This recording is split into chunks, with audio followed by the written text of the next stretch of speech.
하머니프 임플란트의 그 웰락과 에스핀 임플란트를 사용을 할 때 꼭 따라오는 저속 드릴, 로우 스피드 드릴링에 대해서 설명을 하겠습니다.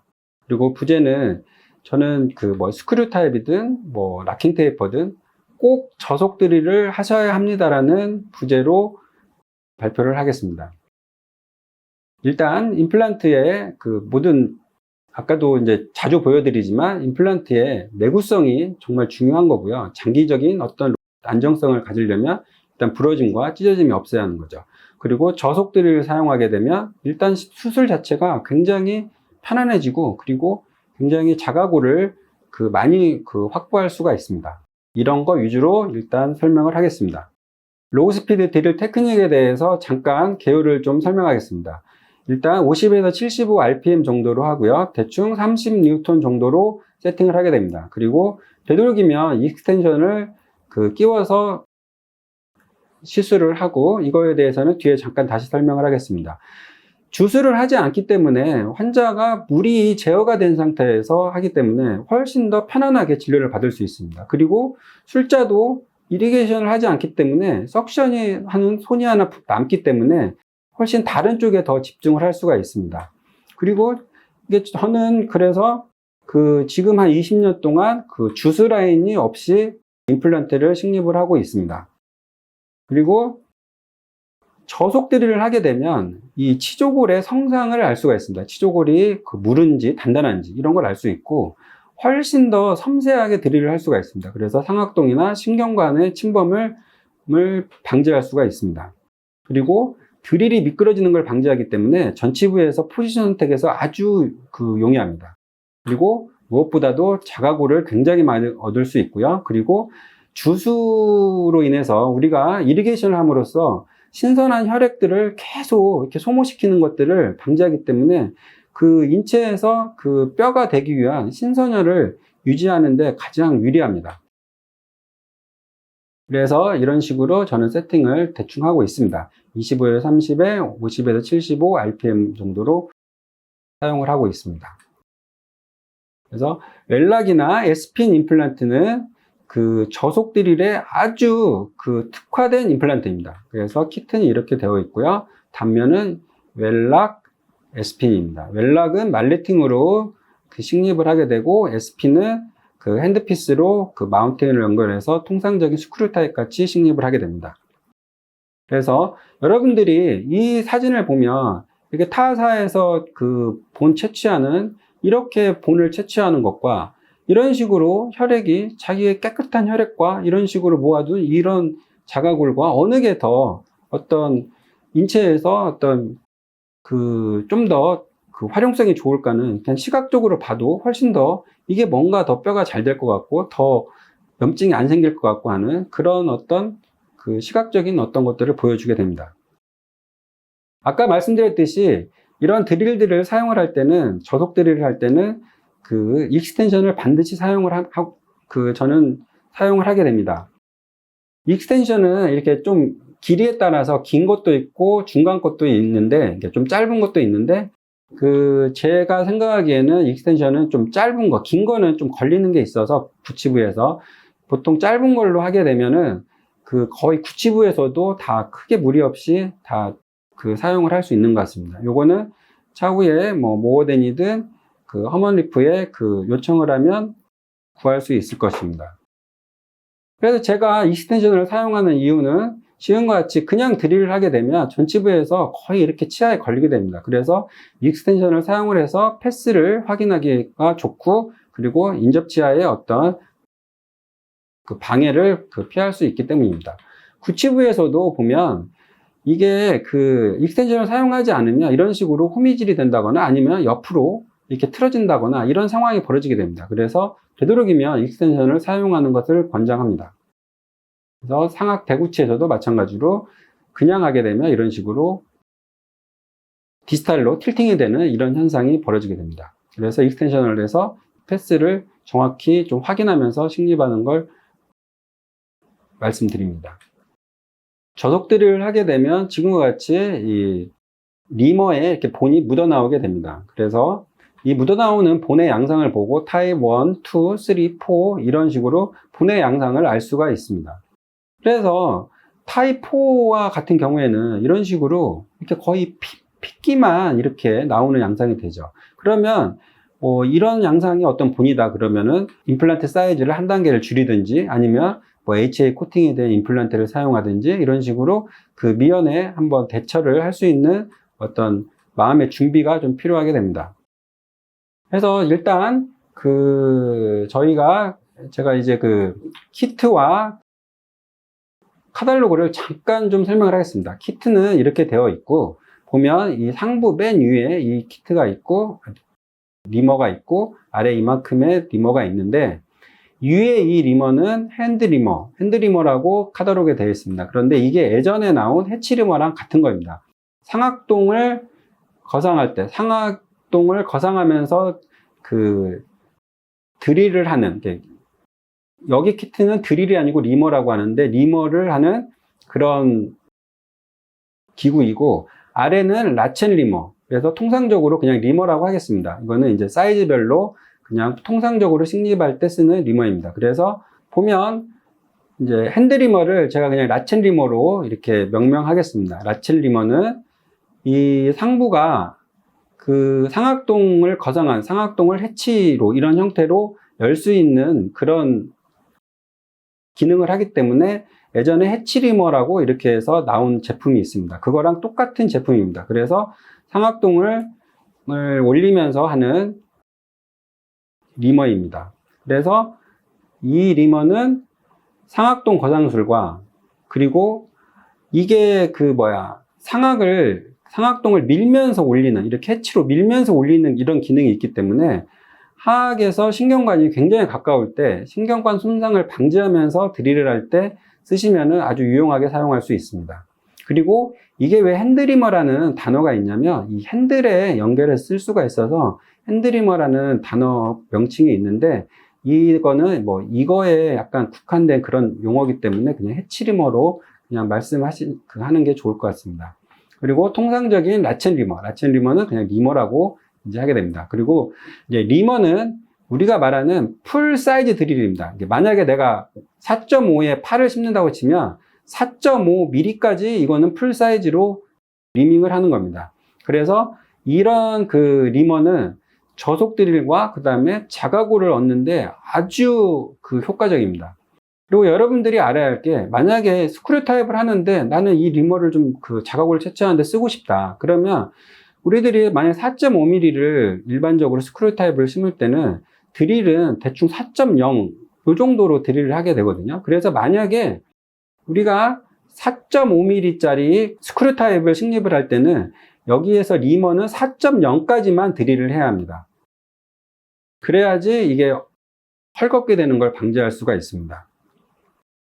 그래서 드릴과 리밍의 차이가 있는데 드릴은 구멍을 뚫고 날카롭게 절삭하는 거고 리밍은 기존 구멍을 확대를 하고 정확히 그 형태대로 다듬는 거. 그래서 조금 더 느리게 회전하지만 더 매끄럽고 정확하게 어떤 그 임플란트가 들어갈 수 있는 공간을 만드는 작업입니다.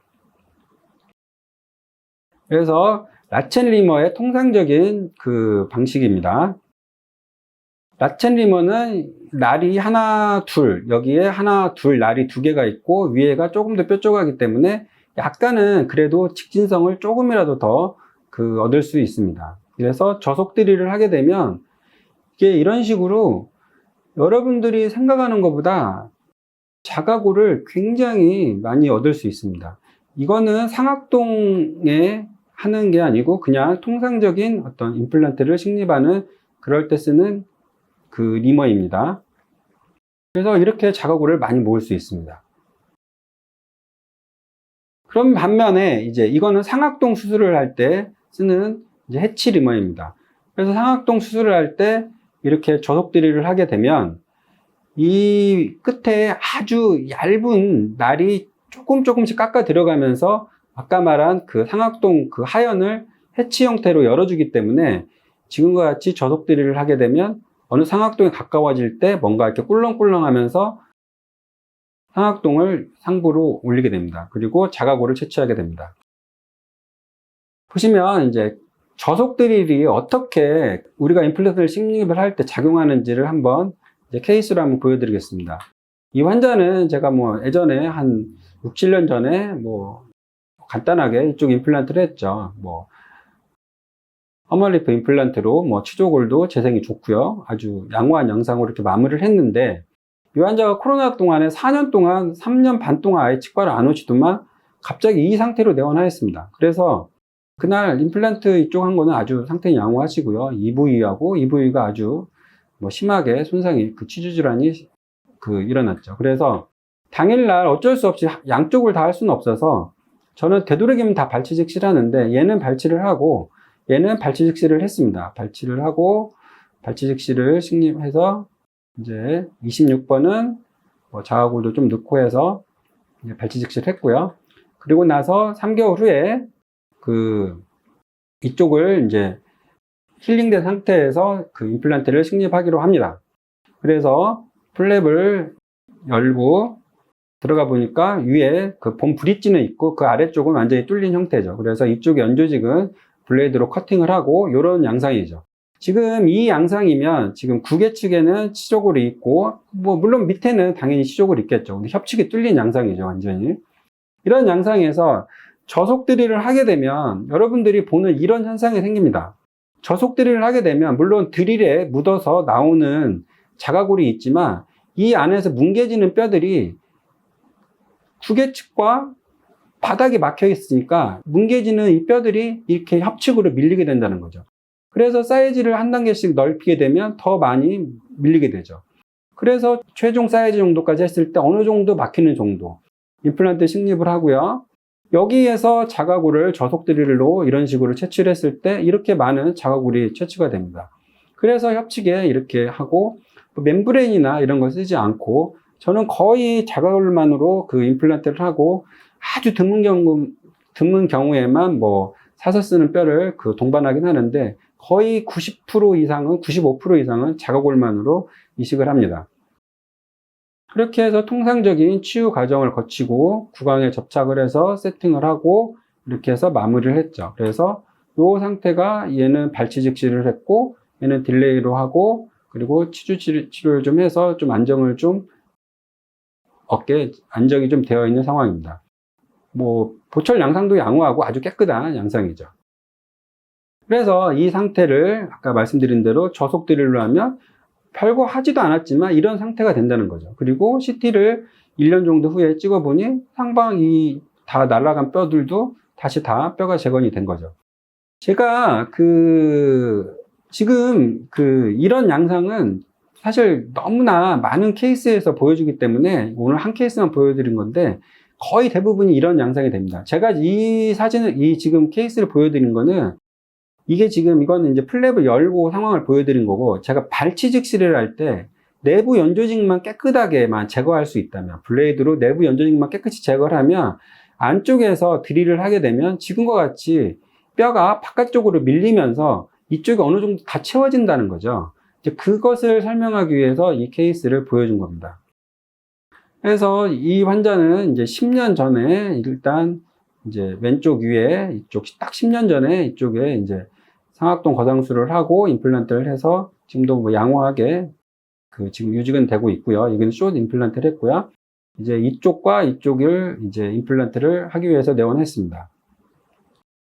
그래서 이제 원래 7번은 이제 먼저 제거를 했고요. 사랑니는 환자분이 겁이 많으셔서 안 빼신다고 그러고, 일단 7번은 제거를 했고, 뭐 6번도 발치해야 한다고 말씀드렸습니다. 그래서, 근데 이제 이 환자 약속을 직원이 좀 너무 빨리 잡은 거예요. 그래서 아직 치유가 다 되기 전에 일단 환자 예약이 돼서 일단 6번은 발치 즉시, 7번은 한 달 반 정도 후에 이제 임플란트를 들어갔습니다. 그래서 플랩을 오픈을 하고, 이런 경우에 제가 이제 심는 방식인데, 대체적으로 메지알 쪽에, 저는 이 septum을 하는 것을 굉장히 좀 선호하진 않습니다. 메지알이나 원심, 뭐 이런 쪽에 하는데, 이쪽 7번을 메지알 쪽을 공략을, 지금 요 방향, 스타트를 여기인데, 이 방향을 공략을 할 거기 때문에, 이쪽에서 최대한 7번의 근심면 쪽에 기대어서 드릴을 하기 시작하랍니다. 그래서 저속 드릴을 하게 되면, 사이즈를 이제 스타트를 넓히게 됩니다. 넓히게 되면, 이 드릴을 하면서 여기서 나오는 뼈들이 아까 말씀드린 리머에도 묻어 나오지만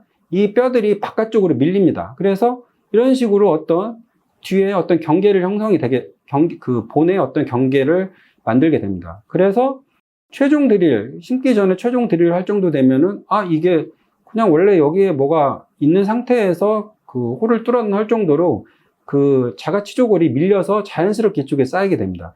그러니까 이런 걸 저속 드릴과 그 주술을 하지 않는 상황에서 해야지, 이걸 주술을 하고 석션을 해버리면 이게 다 없어지게 되는 거죠. 안 그러면 또 뭐 뼈 넣고 멤브레인 넣고 해야 하는데, 이런 상황에서 이제 자가골 남은 이제 채취된 자가골을 마저 위에 덮고 규탄하고 봉합하고 마무리를 합니다.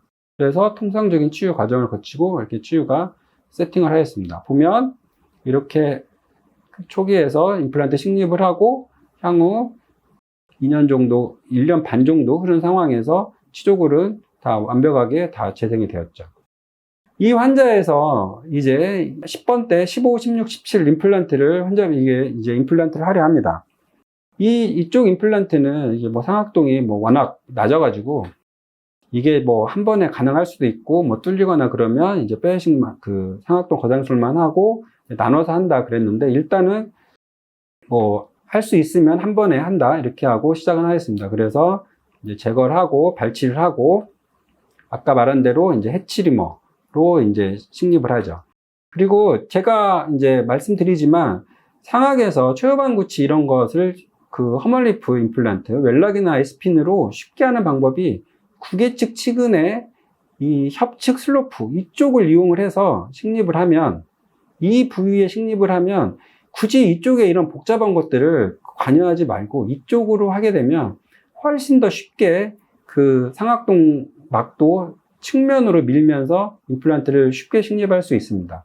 그래서 저속 드릴을 해서 해치리머로 드릴을 하게 되면 이런 식으로 상악동이 찢어지지 않고 들리는 형태. 이 해치리머 상방은 이렇게 해치를 유발하면서 상악동 막이 이렇게 들리게 만드는 그 리머이기 때문에 해치리머로 하면 이런 식으로 상악동이 뚫리지 않고 그 상악동 거상술을 할 수 있습니다. 그래서 이제 가운데 거는 워낙 임플란트가 빠질 수 있기 때문에 캡 어벗이라고 그래서 임플란트보다 더 큰 사이즈의 어벗을 꽂아서 이제 식립을 하고, 나머지는 통상적으로 식립을 하고, 이제 여기에서는 이제 좀 본이 좀 부족해서 합성골을 좀 포함해서 이제 아까도 말씀드리지만 저는 프라이머리 클로저보다는 세컨더리 힐링을 유도하는 방식으로 그 마무리를 합니다. 이렇게 해서 통상적인 방식으로 했고요. 식립을 했고, 2차 오피는 가운데 거는 이제 캡 어벗을 제거를 해야 하기 때문에 플랩을 살짝 열었고요.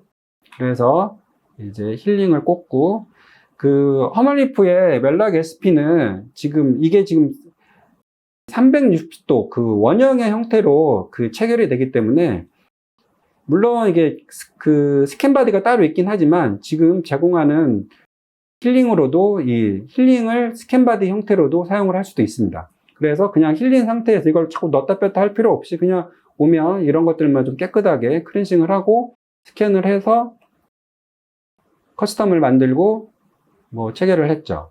보통은 3개를 제가 붙이진 않는데 이 케이스는 조금 불안하긴 해서 3개를 스플린트해서 같이 3유닛으로 시작을 하겠습니다. 그렇게 해서 이 상태가 이런 식으로 크게 무리 없이 간단하게 그 저속 드릴을 이용해서 상악도 거상술을 해서 마무리를 지었습니다. 그리고 지금 꼭 이렇게 하자는 건 아니지만 이런 식으로 이렇게 일단 치주 질환이 심해서 발치는 하고 들어가서 보면 생각보다 완전히 이렇게 허당인 경우가 많습니다. 그러면 도대체 위치를 어디에 잡을지도 잘 모르겠고, 그렇지만 하방에서 어느 정도 치조골의 어떤 상태의 어떤 컨택트가 나오는 정도에서 임플란트를 두고 나오려고 하기 때문에, 이런 경우에 이런 신경이 좀 쓰인다, 이런 신경을 좀 데미지나 이런 것들을 확실히 좀 피하고 싶다 할 때는 지금같이 핸드리머로 드릴을 하게 되면 이런 신경 손상에 대한 위험을 확실히 피할 수 있습니다.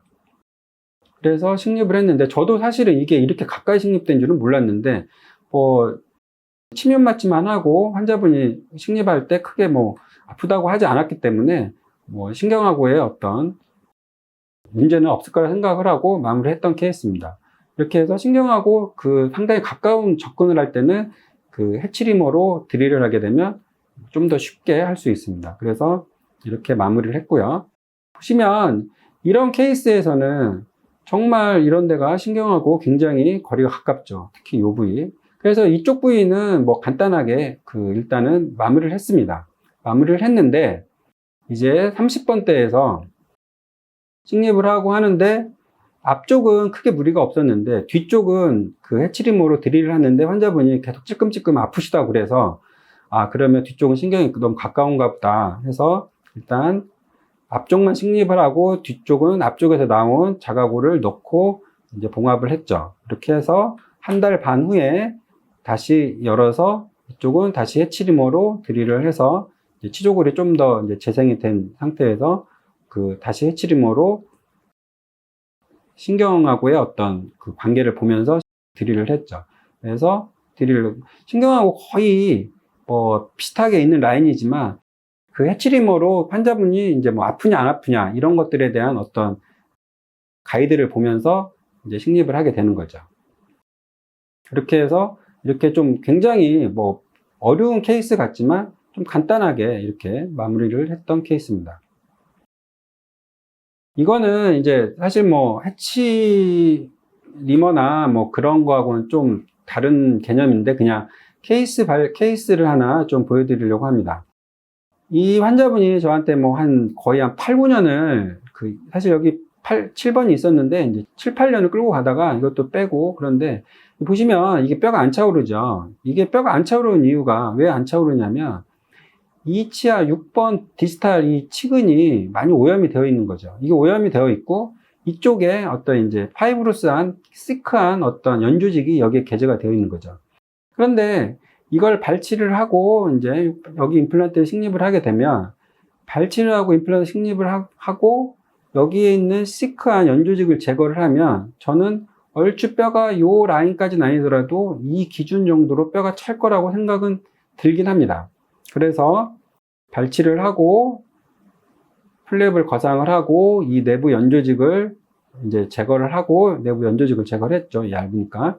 그렇게 하고 저속 드릴로 드릴을 하죠. 드릴을 하고 임플란트를 식립을 합니다. 그런데 이게 저속 드릴을 하게 되면 이런 자가골이 정말 이렇게 많이 나옵니다. 이렇게 많이 나와서 아까 말한 이 자가골을 그 내부에 시크한 연조직이 있는 공간에 그걸 이식을 하고 아까 말씀드린 대로 저는 프라이머리 클로저를 하지 않고 세컨더리 힐링의 개념으로 마무리를 합니다. 이렇게 해서 통상적인 치유 과정을 거치고요. 그렇게 해서 보면 이게 자가골을 넣기 때문에 초기에는 이런 뼈가 이렇게 엑스레이에 확연하게 나타나지 않습니다. 그러나 시간이 지나고 6개월 이렇게 지나고 나서 보면 이제 이쪽으로 뼈가 차오르기 시작을 하죠. 그래서 이제 뭐 거의 한 1년이 된 상황에서 보면 CT로 찍어봤을 때 이 뒤쪽에서 거의 목 부위까지 이게 지금 치조골이 차오른 양상이죠. 이게 지금 이거에 대한 CT니까요.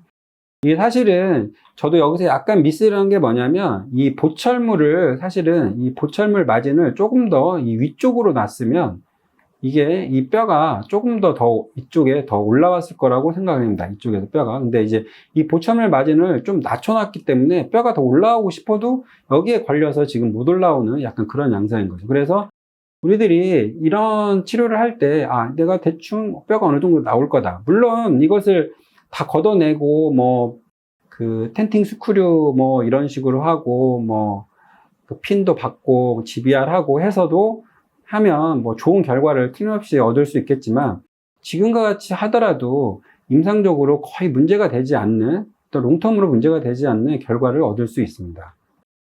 그래서 이런 자가골을 저속 드릴을 이용하게 되면 보시는 것 같이 일단 자가골을 굉장히 많이 얻을 수 있습니다. 그리고 자가골은 설사 이게 문제가 된다 하더라도 이게 자기 뼈이기 때문에 이게 흡수는 일어날지 모르겠지만 이게 염증이 된다거나 그런 식으로 어떤 심각한 문제가 일어나지는 않습니다. 그리고 보시면 알겠지만 생각보다 수술이 이렇게 그 주수가 되지 않고 그러기 때문에 우리가 수술 필드를 그 시야적으로 더 깨끗하게 볼 수 있기 때문에 수술 자체가 훨씬 더 쉽고 그 환자분도 이렇게 물이 없기 때문에 훨씬 더 편하게 진료를 받을 수 있습니다. 그리고 제가 몇 번 말씀드리지만 허멀리프의 이 웰락이나 SP는 일단 기본적으로 찢어지거나 그 테어링이 일어나지 않는 기본적인 구성을 가지고 있기 때문에 이런 것들이 가능하다고 생각을 합니다. 그래서 지금까지 허멀리프 임플란트의 웰락과 SPN을 식립을 할 때 꼭 선행되는 저속 드릴을 사용하는 방법, 그리고 저속 드릴은 여기서 한번 다시 잠깐 말씀드리면 저는 스크류 타입을 한 10%하고 한 90%는 그 허멀리프의 그 락킹 테이프를 하는데 그 10%의 스크류 타입을 할 때도 최종 드릴의 한 2번째 단계 전부터는 그냥 다 저속 드릴로 하고 있습니다.